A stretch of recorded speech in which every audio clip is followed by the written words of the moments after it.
자, 오늘은 이어서 71번 문제부터 살펴보도록 하겠습니다. 대리 문제네요. 틀린 것은 자, 복대리인 나오는데요. 법정 대리인이 선임하였든 임의 대리인이 선임하였든 복대리는 100% 임의 대리죠. 맞습니다. 임의 대리인이 선임을 했든 법정 대리인이 선임했든 상관이 없죠. 어차피 복대리인을 선임한다라는 거는 이제 수권을 해서 선임을 하는 거죠. 그래서 이제 우리가 복임 행위는 대리 행위가 아니라 수권 행위다 이렇게 말을 하지 않습니까? 자, 2번 매도인하고 매수인 쌍방을 대리해서 등기 신청하는 거, 이거 법무사 말하는 거죠. 쌍방 대리 원칙은 안 되지만 이 경우는 허용이 되죠. 맞습니다. 자, 3번은요 입찰 절차입니다. 동일 물건에 관해서 두 사람 이상의 대리를 하고 있다. 이거는 쌍방 대리를 위반하고 있는 겁니다. 따라서 입찰 행위 자체가 무효라는 거죠. 자, 4번은요 이렇게 위임장 제시했다는 것 자체가 뜻하는 게 무엇입니까? 현명을 했다는 거죠. 그럼 위임장 제시하고 현명을 하고 계약을 한 거기 때문에 대리해서 행위를 하는 걸로 봐야 되겠죠. 자, 그리고 5번 같은 경우는요 매도 대리인이 이렇게 중도금이나 잔금 수령하는 거 권한이 있죠. 중도금 잔금 권한. 자, 근데 상대방에 대해서 약정된 매매대금 지급기일을 연기해줄 권한도 있죠. 뒷문장이 틀렸습니다. 5번 정답으로 처리가 됩니다. 72번 제3자를 위한 계약입니다. 자, 제3자를 위한 계약에서 이 제3자가 수익 표시를 할 때 요약자한테 수익 표시하는 거 아니죠. 낙약자한테 하는 겁니다. 겁나게 쉽죠. 1번 정답. 자, 그리고 수익 표시를 통해서 제3자가 권리를 취득하기 때문에 수익 표시는 제3자 권리의 취득 요건 혹은 제3자 권리의 발생 요건 이렇게 말할 수 있겠죠. 계약의 성립하고는 상관이 없습니다. 그러니까 성립 요건이 아니다. 맞습니다. 자, 3번입니다. 낙약자는 요약자와의 계약에서 발생한, 자, 요약자와의 계약이니까 이거 왜 이래 또 잠깐만요. 자, 다시 보겠습니다. 자, 요약자와의 계약이니까 이 경우는 낙약자와 요약자 관계를 말하는 거죠. 자, 이런 관계를 뭐라고 합니까? 자, 기본 관계라고 하죠. 자, 그러니까 결국 이 문장은 낙약자는 기본 관계에서 발생한 항변으로 제3자에게 대항할 수가 있다. 기본 관계로는 대항이 가능하죠. 맞습니다. 자, 4번입니다. 수익 표시를 했습니다. 이때 낙약자가 채무를 불이행한다면은 이 제3자 같은 경우는 계약 당사자는 아니기 때문에 계약을 해제하는 것은 할 수가 없죠. 손배 청구 들어가야 됩니다. 자, 5번입니다. 수익 표시를 했고 제3자에게 권리가 생긴 후 요약자하고 낙약자하고 짝짝꿍 할 수 없죠. 합의만으로 그 권리를 갖다가 변경시키거나 소멸시키거나 할 수 없습니다. 정답 1번. 자, 73번 가겠습니다. 근저당 문제입니다. 자, 근저당의 채권 최고액에는 원본, 이자, 위약금, 지연배상금까지는 포함이 되는데 이 최고액 속에 실행비용 같은 경우는 포함되지 않습니다. 자, 2번입니다. 이자 같은 경우는 최고액에 포함되어 있고, 자, 물상보증인 그리고 제3취득자들 같은 경우는 근저당권자에게 변제하고 말소 청구할 때 전액 변제할 필요가 없죠. 최고액까지만 변제를 하게 되면은 근저당에 대해서 말소 청구를 할 수가 있다. 자, 4번 근저당권자가 피담보 채무의 불이행을 이유로 경매 신청을 한 후에 새롭게 거래를 했고 새롭게 발생한 원본 채권입니다. 자, 이미 첫째 줄에 경매 신청이 됨으로 인해서 이 상황에서 채권은 확정이 됐습니다. 이미 채권 자체가 확정됐는데 확정되고 나서 그 이후에 뭔가 새롭게 거래를 한 거지 않습니까?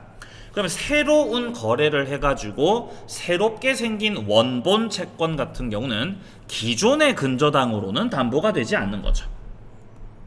자, 그리고 5번 선답니다. 경매 신청을 했고 결국 이 경매 신청을 통해서 채권 확정됐음에도 불구하고 이후에 경매 신청했던 걸 다시 취하했다고 해서 그 확정 효과가 번복되지 않죠. 번복되지 않습니다. 5번 정답.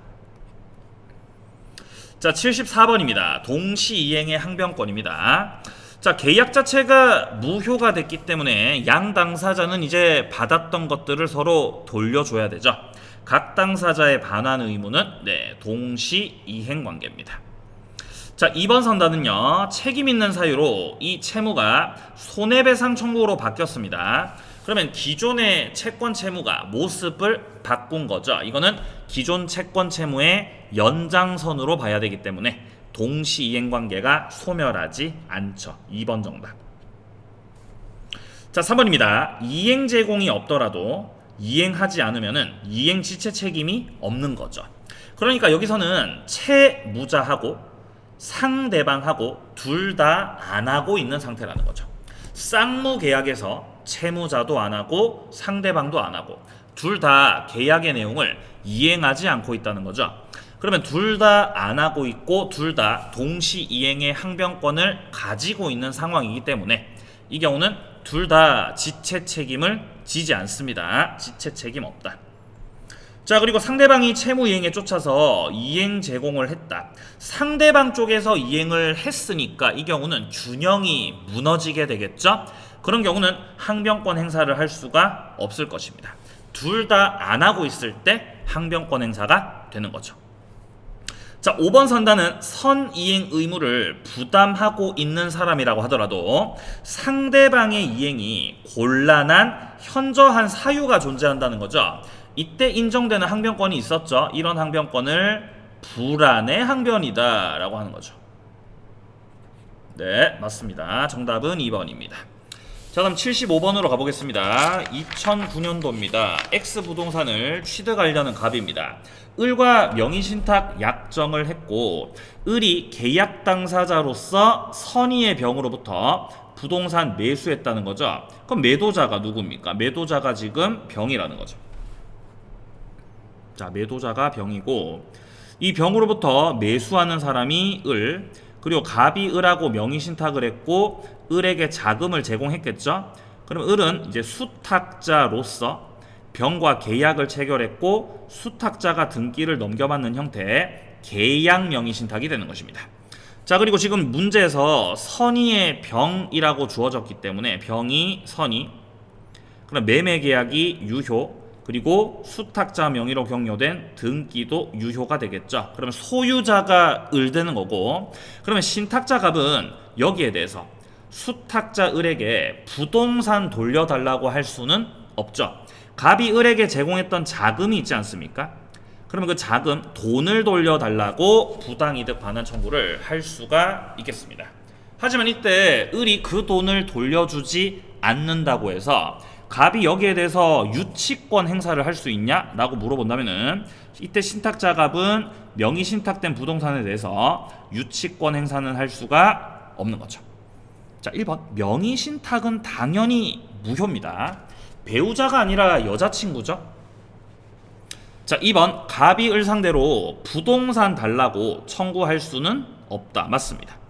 지금은 확정적으로 수탁자가 소유자가 돼 버린 상황입니다. 자, 3번입니다. 갑이 을에게 제공했던 그 매수 자금 회수를 위해서 유치권 안 되고, 자, 병이 을에게 말소 청구할 수 없죠. 이미 부동산은 을 겁니다. 자, 그리고 5번 같은 경우는 을이 자신의 선택에 의해서 갑에게 등기를 넘겨줬다는 거죠.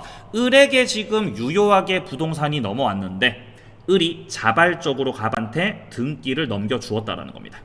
그럼 이거는 결국 을이 부동산 자기 걸 넘겨준 것이기 때문에 결국 갑은 유효하게 소유권 취득을 한다 그래야 되죠. 소유권 취득하지 못한다는 틀렸습니다. 정답 2번으로 정리가 됩니다. 자, 고생 많으셨고요. 내일 또 찾아뵙도록 하겠습니다.